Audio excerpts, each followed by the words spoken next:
আমাকে মানে লিটারালি মারধর করলো শুটিং সেটে। আপনাদের জীবনে বসন্ত আসে। জার্নিটা কেমন ছিল জিজ্ঞেস করছিলি? জার্নিটা অসাধারণ ছিল, কারণ তারা যে চরিত্রটা, এরকম ধরনের ক্যারেক্টার করার সৌভাগ্য আমার আগে কখনো হয়নি। একটা অসাধারণ চরিত্র। আর যখনই আমি তারা হয়ে উঠতাম, যখন আমি সেটে যেতাম তারা হয়ে উঠতাম, আর এত গুণী শিল্পীদের সাথে আমি অভিনয় করতাম, ওই পুরো সময়টা এত অসাধারণ, সেটা বলে বোঝাতে পারবো না। সেই সাথে পরিবেশটা খুব সুন্দর ছিল। আমরা নদীর পাড়ে দিনের পর দিন শ্যুট করেছি, নৌকাতে, এক ভীষণ ঝড় বৃষ্টির মধ্যেও আমাদেরকে মাঝে মাঝে শ্যুট করতে হয়েছিল, আবার কড়া রোদে আমাদের শ্যুট করতে হয়েছে। তো কষ্ট করেছি সবাই মিলে, কিন্তু সবাই মিলে ভীষণ আনন্দ করেছি, এটাই সবচেয়ে বড় কথা। হ্যাঁ, মানে আনন্দ তো বটেই, কারণ কাজ মানেই আমার কাছে তো ব্যক্তিগতভাবে ভীষণ আনন্দ, কারণ এটা আমার প্রতিটা কাজ আমার কাছে একটা গিফট মনে হয়।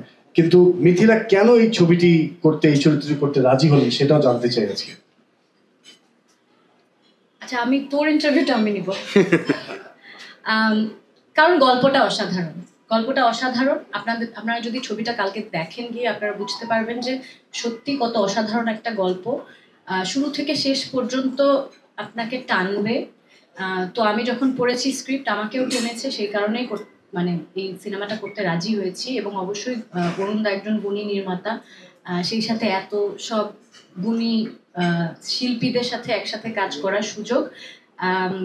কিন্তু তারপরও সব আর্টিস্ট একটু সেলফিশ হয়। অবশ্যই আমার চরিত্রটা এত সুন্দর একটা চরিত্র, তারা চরিত্রটা, চেয়েছিলাম তারা হয়ে উঠতে। এখন আপনারা বুঝতে পারবেন ছবিটা দেখলে যে কতটুকু জ্বলে উঠতে পেরেছি। Thank you Mithila. ওনার চরিত্রটা আমাকে যতটুকু জ্বালিয়েছে, আমি চেষ্টা করেছি যে অফ স্ক্রিন ওনাকে ততটাই জ্বালানো। আশা করি আমি সফল হয়েছি। না, আপনি দয়া করে মাইকটা আপনার কাছে রাখবেন প্লিজ। আমাদের খুবই প্রিয় একজন মানুষ, প্রিয় একজন শিল্পী মিথিলা, আমাদের তারা চরিত্রে কাজ করেছে জলে জলে তারার চলচ্চিত্রে। এবং পুরোটা সময় আমি এখন শুটিং শেষ হওয়ার পর থেকে আজ অব্দি যতগুলো জায়গায় আমি জলে জলে তারা নিয়ে কথা হয়েছে, যেখানে মিথিলার নামটি এসছে, একটি কথাই বলেছি যে মিথিলা ইজ এ টিমমেট। তার টিমের সদস্য হয়ে কাজ করার যে চেষ্টা, যে ভালোবাসা, সেটা সত্যি ব্যক্তি হিসাবে, বন্ধু হিসাবে আমাকে ভীষণ মুগ্ধ করেছে এবং সহকর্মী হিসাবে ভীষণ মুগ্ধ করেছে। কিন্তু ভয়াবহ, হ্যাঁ এটা ভয়াবহ ছিল। কারণ হচ্ছে যে মিথিলা আমাকে মানে লিটারালি মারধর করলো শুটিং সেটে। হ্যাঁ হ্যাঁ, মিথ্যা না, এখন নিজেকে লুকাচ্ছিস। সেটা হচ্ছে যে সে বোঝাতে চাইলো যে সবার সাথে এত সুন্দর করে আম্মুকে দিয়ে দিতে পারবো না কিছু একটা। আরে সরি আম্মু। এন্ড তার কথা হচ্ছে যে তুই সব নায়িকার সাথে এত সুন্দর করে রোমান্টিক সিন করতে পারিস, আমার সাথে তোর এত ঝামেলা হচ্ছে কেন? তো এই বলে আমাকে একটা বকা দিল। বকা দেওয়ার পর দেখলাম যে না, উনি তো মানে মারধর শুরু করে দিবে। তো ঠিকঠাক মতো এক্সপ্রেশন দেওয়ার চেষ্টা করলাম যে না ঠিক আছে কিনা। আমার ভালো লেগেছে, আসলে প্রথমত ভালো লেগেছে, অনেক কমফোর্ট ছিল, because she is a teammate and everyone was a team. So সবার সাথে কাজ করে অসাধারণ অসাধারণ অসাধারণ ফিলিং। আচ্ছা, নাইম অনেক মিথ্যা কথা বলে। এমন কি গল্প আছে যে দর্শক দেখবে এবং দর্শকের মনে জায়গা করে নেবে এই ছবিটা? দর্শকের মনে জায়গা করে নেওয়ার জন্য এই ছবিতে অনেক এলিমেন্টস আছে। প্রথমত যে গল্পটি আছে, সেই গল্পটি দর্শকের মন ছুঁয়ে যাবে। এটি একটা মেয়ে ছোটবেলায় হারিয়ে যায়, তারপরে সে কোথায় চলে যায়, সেই মেয়েটার জীবনের জার্নি, এবং সেই সাথে শুধু না তার বাবা মার কি হলো, সে তার জীবনের যে সংগ্রাম, একটা সার্টান নেই, আমার মেয়ে আমার সাথেই থাকে।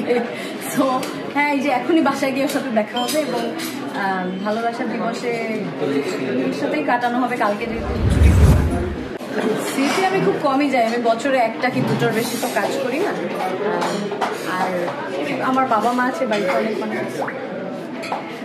বসন্তের শাড়ি আমি পরেছি, আমি তো ভেবেছিলাম আপনারাও সবাই বসন্তের কাপড় পরবেন, আপনারা তো কেউ পরলেন না। আপনাদের জীবনে বসন্ত আসেনি?